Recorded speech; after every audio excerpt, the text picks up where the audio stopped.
Salam Bapak Ibu yang terkasih, semua keluarga besar GBIHR, dimanapun saudara berada, semua pengerja, jemaat, umat Tuhan yang saya kasihi, salam sehat, salam damai sejahtera, kiranya berkat Tuhan, perlindungan Tuhan, sempurna buat setiap kita semuanya.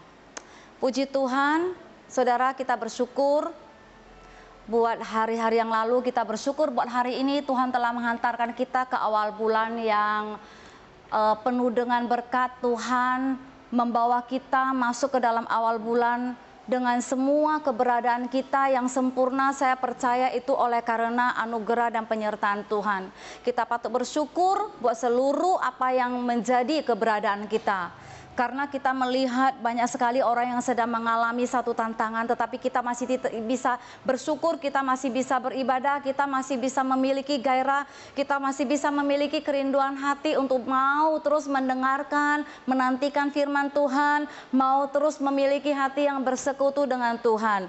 Puji syukur, saya berdoa biarlah kiranya perkenanan Tuhan, penyertaan Tuhan, berkat Tuhan lebih lagi buat setiap kita untuk boleh memasuki awal bulan yang baru di bulan September ini.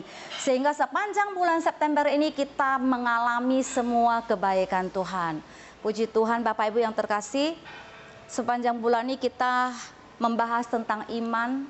Karena di hari-hari yang super tantangan ini kita butuh iman yang kuat, kita butuh iman yang teguh untuk bisa membawa kita masuk di dalam hari-hari yang ada di depan kita.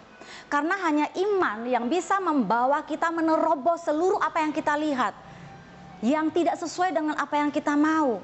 Tanpa iman, saudara nggak bisa melewati itu. Tapi oleh karena iman, lewat kasih karunia yang Tuhan berikan kepada kita, iman akan membawa kita menerobos yang namanya akal sehat, menerobos yang namanya intelektual, tetapi iman akan membawa kita melihat kemuliaan Tuhan. Iman akan membawa kita mengubah paradigma kita, yaitu iman kepada Kristus. Karena di dalam firman Tuhan, di dalam Ibrani 11 mencatat, tetapi tanpa iman orang tidak mungkin berkenan kepada Allah. Oleh karena itu sebagai orang percaya, sebagai orang Kristen, kita wajib, kita mesti memiliki yang namanya iman kita yang teguh. Iman itu tidak tergantung kepada apa yang tengah terjadi. Iman itu tidak tergantung kepada apa yang kita lihat. Tetapi iman kita itu tergantung kepada Kristus yang kita sembah, yang daripadanya kita peroleh. Karena kita berada di dalam kerajaan yang tidak tergoncangkan. Di dalam Ibrani 12 mencatat, kita telah menerima kerajaan yang tidak tergoncangkan. Oleh karena itu kita memiliki iman. Tanpa iman kita tidak bisa mengerti, memahami yang namanya firman ini. Sekarang semuanya digoncang, seluruh dunia digoncang, banyak keluarga digoncang, usaha digoncang, pelayanan juga, semua rumah tangga banyak yang tergoncang. Tetapi jikalau kita memahami, kita ada di dalam kerajaan yang tidak tergoncangkan. Oleh karena iman lewat kasih karunia Tuhan kepada kita, saya percaya kita tetap memiliki iman yang teguh untuk melewati hari-hari yang ada di depan kita. Karena Yesus yang telah memberikan iman yang sempurna kepada kita. Nah, sekarang masalahnya, pertanyaan bagaimana iman itu bisa nyata di dalam setiap orang percaya. Karena iman tidak bisa kita pinjamkan dari orang lain. Saya tidak bisa memakai iman suami saya tidak bisa memakai iman daripada anak saya. Kita nggak bisa memakai iman daripada organisasi kita. Tetapi kita harus miliki iman yang murni, iman yang teguh lewat hubungan pribadi kita dengan Kristus oleh kasih karunia Dia. Oleh karena itu iman, banyak orang percaya tetapi tidak memiliki iman. Karena iman tidak lahir begitu saudara melayani di dalam gereja. Iman tidak bisa lahir begitu saudara dekat dengan gembala. Bahkan saudara seorang istri daripada pendeta pun tidak menjamin saudara punya iman yang kuat. Hanya orang-orang yang memiliki hubungan yang intim dengan Tuhan, yang bersekutu dengan Tuhan, dia memiliki iman lewat kasih karunia-Nya itu. Saudara yang terkasih, kita bisa menguji iman kita lewat pergumulan. Sebagian orang imannya itu bertumbuh lewat pergumulan. Sebagian imannya bertumbuh lewat pencobaan-pencobaan yang dilaluinya. Sebagian orang imannya itu bertumbuh lewat aniaya, lewat penderitaan. Imannya bertumbuh karena di dalam pergumulannya, di dalam perjalanan hidupnya, di dalam padang gurun dia mengalami begitu banyak pertolongan Tuhan, dia mengalami begitu banyak campur tangan Tuhan, dia melihat begitu nyata intervensi Tuhan di dalam setiap pergumulannya, sehingga membuat imannya bertumbuh.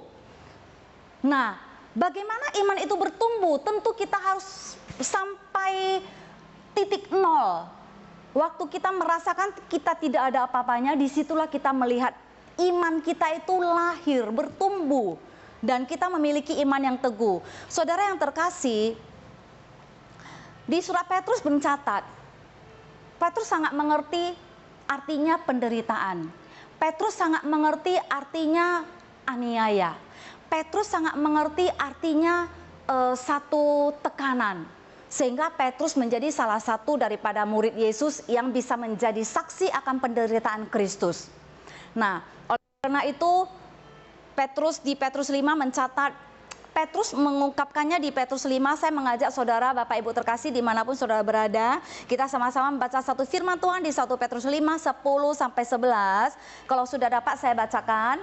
Dan Allah sumber segala kasih karunia yang telah memanggil kamu dalam Kristus kepada kemuliaannya yang kekal, akan melengkapi, meneguhkan, menguatkan, dan mengokohkan kamu sesudah kamu menderita seketika lamanya. Saudara terkasih, banyak orang waktu mengalami satu penderitaan, imannya menjadi lemah. Seolah-olah di mana Tuhan? Dia sedang mengalami usahanya diterpa badai. Oleh karena keadaan seperti ini, pandemi ini banyak sekali buat orang mengalami satu penderitaan, banyak sekali mengalami satu tekanan. Nah, waktu orang-orang percaya, sebagian saya berdoa itu tidak termasuk saudara. Nah, tetapi sebagian orang waktu mereka mengalami satu penderitaan, nah di situ iman seseorang itu diuji. Pada saat itu iman seseorang itu akan kelihatan. Apakah iman percayanya masih seperti waktu keadaan baik-baik? Apakah iman teguhannya itu masih seperti waktu keadaannya aman-aman saja? Nah, disinilah membuat kita menjadi orang yang berbeda daripada yang lain, karena kita berada di dalam kerajaan yang tidak tergoncangkan. Di Ibrani 12 mencatat 28. Kita telah menerima kerajaan yang tidak tergoncangkan. Oleh karena itu kita mengucap syukur untuk mengerti, memahami, dan percaya akan firman ini. Kita juga butuh iman. Tanpa iman kita tidak akan bisa mengerti, memahami apa yang menjadi maksud tujuan daripada Tuhan lewat firman-Nya. Oleh karena itu kita butuh untuk terus membangun iman kita, menguatkan, meneguhkan iman kita lewat persekutuan kita pribadi dengan Kristus. Supaya apapun yang kita alami, penderitaan apapun, kita mengerti kalau Tuhan akan mengokohkan kita, menguatkan kita. Saya mengajak sekali lagi, saya membacakan sekali lagi di ayat 10-nya. Dan Allah sumber segala kasih karunia yang telah memanggil kamu dalam Kristus kepada kemuliaan yang kekal, akan melengkapi, meneguhkan, menguatkan, dan mengokohkan kamu sesudah kamu menderita seketika lamanya. Bapak Ibu yang terkasih, saudara semuanya, dimanapun saat ini saudara berada, saudara melihat sesudah kamu menderita seketika lamanya. Saat ini siapapun saudara, apapun yang saudara merasa sesuatu penderitaan, mungkin lewat keuangan, lewat kesehatan, lewat hubungan keluarga, lewat usaha. Tetapi firman Tuhan mencatat, Petrus sangat mengerti, memahami apa yang artinya penderitaan ini. Nah, sesudah kamu menderita seketika lamanya, seketika artinya sebentar lagi kamu akan menikmati kemuliaan yang kekal. Ini firman Tuhan, Bapak Ibu yang terkasih. Sebelum kita mengupas, kita menelaah satu persatu kata daripada firman ini, kita harus tahu dulu dasar daripada Petrus mencatat firman ini. Dasar background daripada firman Tuhan ini sesungguhnya kalau kita baca dari awal, firman ini ditujukan kepada para penatua, kepada pelayan-pelayan Tuhan, kepada pengerja, khususnya kepada jemaat, kepada orang-orang muda, supaya waktu saudara gereja Tuhan mengalami penderitaan, saudara tetap memiliki iman yang teguh.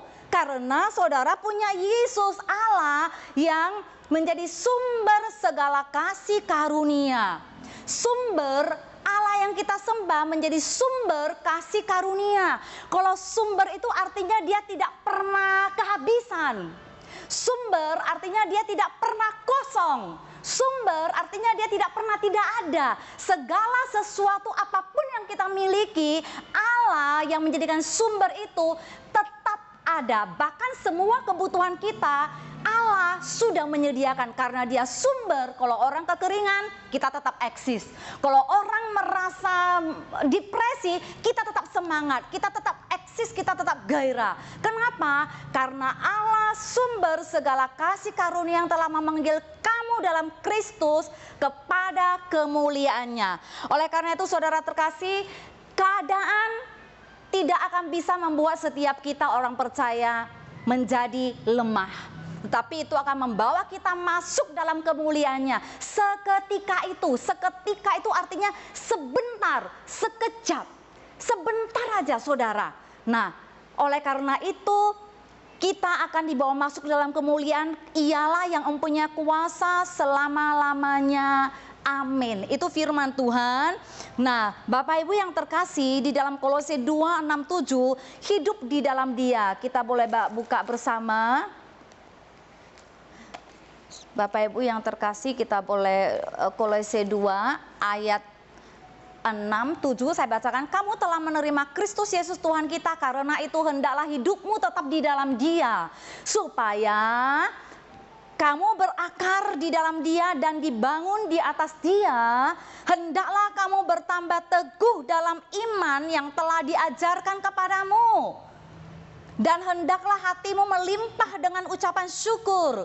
Di dalam Petrus tadi, Allah sumber kasih karunia akan melengkapi kita dengan semua janjinya. Akan meneguhkan kita lewat firman Tuhan yang kita dengar. Sehingga apapun keadaan yang kita lihat tidak sesuai apa yang kita harapkan, iman kita tetap diteguhkan lewat apa yang telah kita pelajari, apa yang pernah kita dengar. Dan Allah sumber kasih karunia menguatkan kita.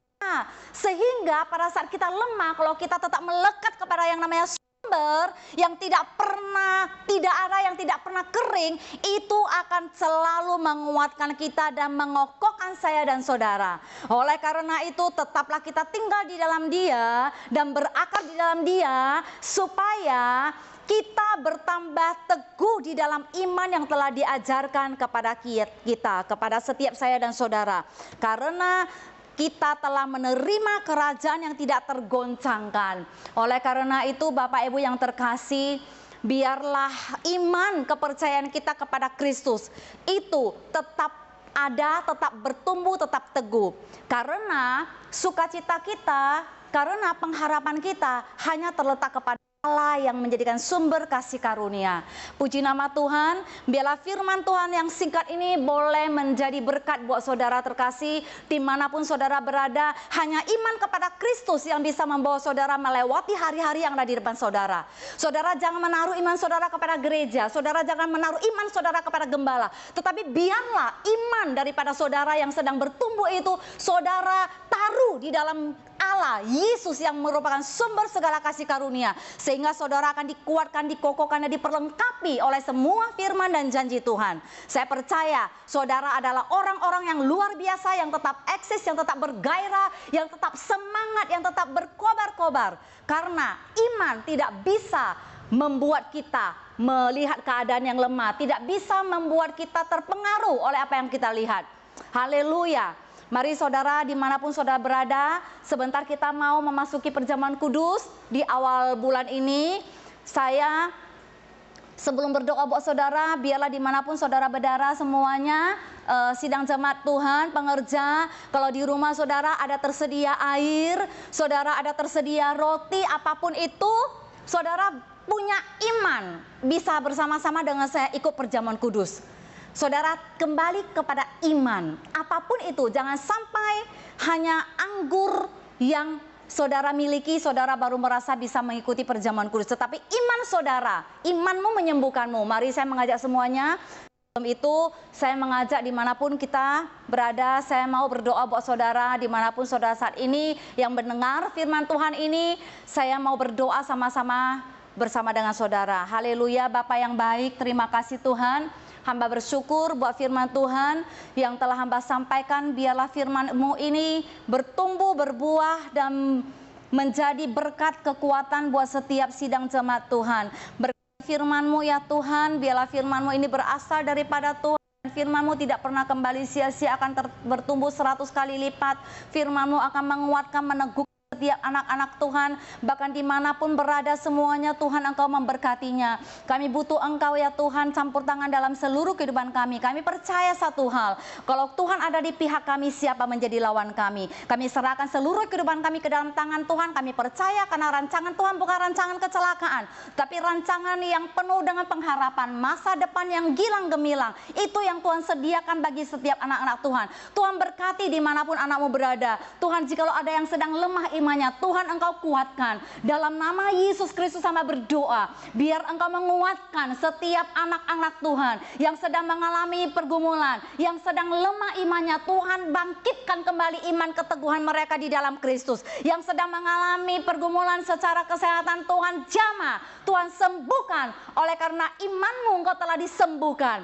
Tuhan yang mengalami satu tekanan di dalam hubungan masalah keluarga, Tuhan lawat keluarga sehingga keluarga boleh mengalami iman keteguhan kembali, mereka boleh bangkit kembali. Hamba juga berdoa buat orang-orang yang sudah jauh daripada Tuhan. Tuhan, biarlah lewat kuasa firman Tuhan, lewat lawatan Tuhan, Tuhan membangkitkan kembali tulang-tulang yang kering, sehingga semuanya boleh bangkit di dalam iman, keteguhan, kepercayaannya kepada Kristus. Karena barang siapa yang berharap kepada Tuhan tidak pernah dikecewakan. Kami bersyukur kepada Tuhan, terpujilah Engkau di dalam nama Yesus. Hamba sudah berdoa, haleluya. Amin. Bapak Ibu yang terkasih, mari kita sama-sama, mari kita bersama-sama angkat bagi yang sudah siap untuk persiapkan roti dan airnya. Di sini saya membawa roti dan anggur. Saudara, apapun yang ada di rumah saudara, baik itu roti, baik itu air, biarlah imanmu yang menjadikan itu menjadi roti dan anggur, tanda persekutuan kita dengan Kristus. Haleluya. Sebab apa yang telah kuteruskan kepadamu telah aku terima dari Tuhan, yaitu bahwa Tuhan Yesus pada malam waktu ia diserahkan mengambil roti. Mari Bapak Ibu yang terkasih, sama-sama kita mengangkat roti. Dan sesudah itu ia mengucap syukur atasnya, ia memecah-mecahkannya dan berkata, inilah tubuhku yang diserahkan bagi kamu, perbuatlah ini menjadi peringatan akan aku. Bukankah roti yang atasnya namanya disebut adalah tanda persekutuan kita dengan tubuh Kristus? Marilah kita sama-sama makannya dalam nama Yesus.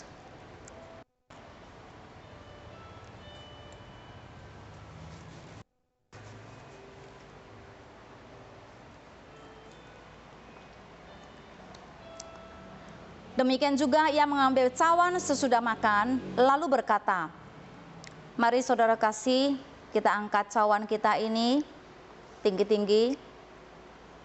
Cawan ini adalah perjanjian baru yang dimateraikan oleh darahku. Perbuatlah ini setiap kali kamu meminumnya menjadi peringatan akan aku. Saudara terkasih, bukankah anggur yang atas namanya kita sebut adalah tanda persekutuan kita dengan darah Yesus? Amin. Mari kita sama-sama meminumnya di dalam nama Yesus Kristus.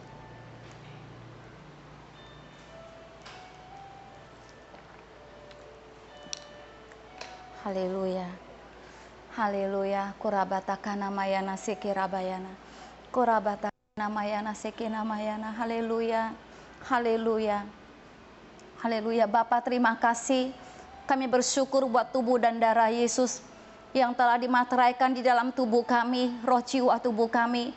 Kami bersyukur ya Tuhan buat persekutuan dengan tubuh dan darah-Mu. Kami percaya setiap kali kami mengadakan persekutuan dengan tubuh dan darah Yesus itu mengingatkan kami akan pengorbanan Tuhan, akan segala sesuatu yang Tuhan kerjakan buat kami, akan segala kebaikan Tuhan. Kami percaya Tuhan segala yang baik Tuhan anugerahkan kepada kami. Kami percaya Tuhan buat saudara-saudara kami semua, anak-anak Tuhan saat ini dimanapun berada mereka Tuhan. Biarlah setiap mereka yang telah bersekutu dengan tubuh dan darah Yesus, Tuhan, mereka boleh menerima kebaikan Tuhan, mereka boleh menerima semua janji Tuhan yang telah Engkau firmankan lewat kebenaran firman Tuhan.